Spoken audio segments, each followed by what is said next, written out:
I'm here with Don the Magic Man Madge, and he is still the Magic Man. Don, you got a nice fight tomorrow against a former bare knuckle champion. How are you feeling stepping into the boxing ring?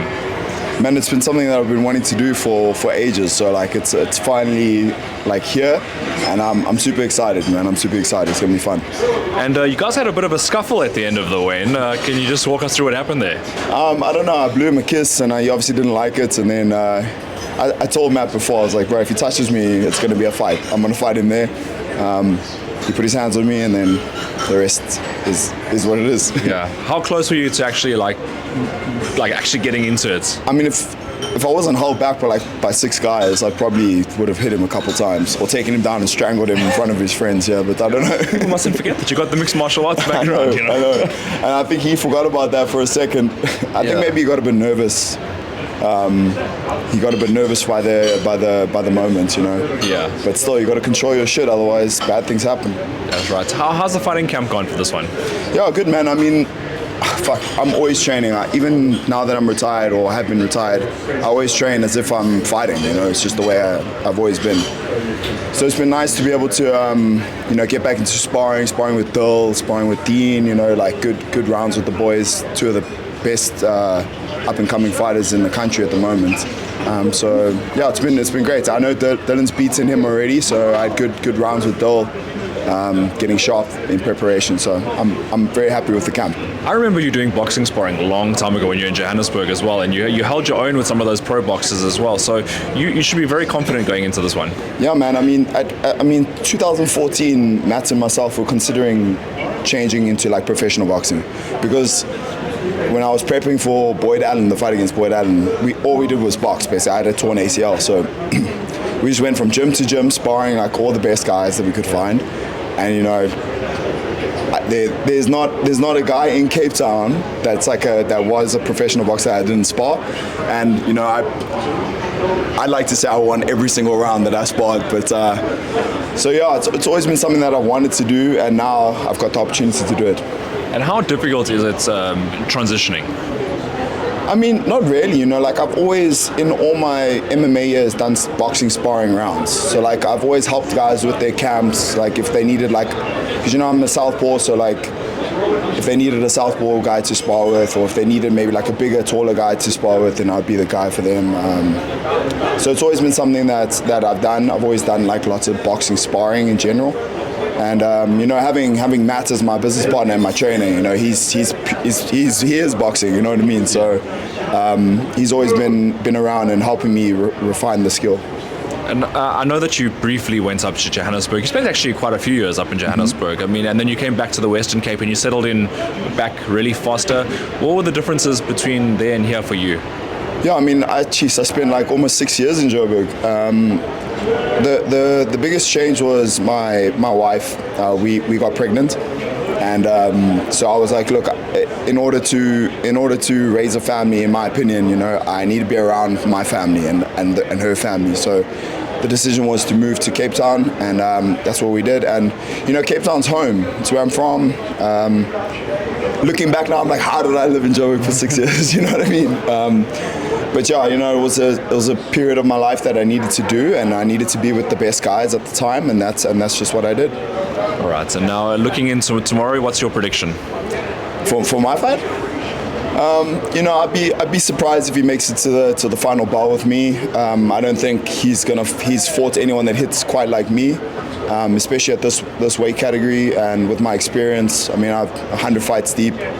I doubt he's going to make it to the final ball. First time you fought this heavy though. I mean, I don't think I've ever seen you. You're always like really lean, really now. You got full up muscles and everything like that. Do you feel a difference in your body fighting at this weight?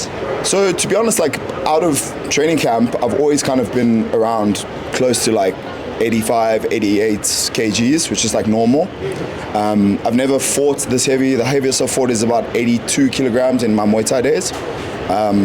So like I'm used to carrying the weight now. You know, I've been this heavy for years now. You know, so like the beginning of my training camps would always be at like sort of this weight. Yeah. So it feels good. You know, it feels nice not having to cut weight. You know, it feels nice to like, you know, I just didn't eat or drink this morning and I made weight. You know, it's like it's easy. So it feels good not having to kill my body to make the weight.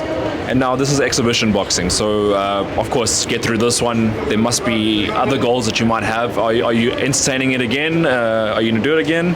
Yeah, I mean, look, me and Matt have discussed it. If we find something that's interesting and we see how this one does, you know, who knows? Maybe I'll fight Darren Till. Who knows? Who knows? Let's see. We'll see what happens. But my sort of like idea is something along those lines where I can get a fight against someone international, someone known, you know. And you never had your eyes set on like bare knuckle boxing or something like that? To be honest, like I think like bare knuckle boxing is like the sort of like watered down version of boxing, because you can see the skill level and the skill gap. So it's like either you're gonna box or you're not gonna box. So it's like, you know, if you want to fight with bare knuckles, go do MMA. You know what I mean? Like that's how I see it. So I'm like, if I'm not gonna go fight MMA, then I might as well fight boxing or kickboxing or whatever, you know.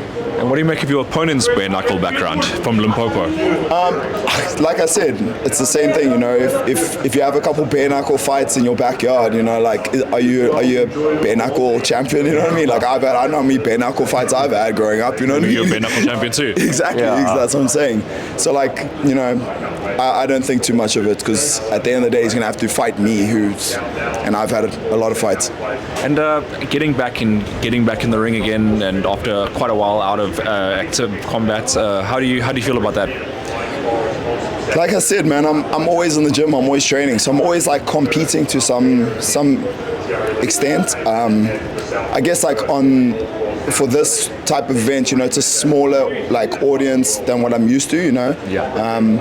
So like a lot less pressure, a lot less like expectation, you know. There's also like so much less to think about. When I'm fighting MMA, it's like, am I gonna get taken down? What happens if I get taken down here? What if I do here? What I gotta do there? If he throws the kick, what I gotta do? Now I'm like, cool. He's gonna throw 2 hands at me, and I got 2 hands. Yeah. Let's party.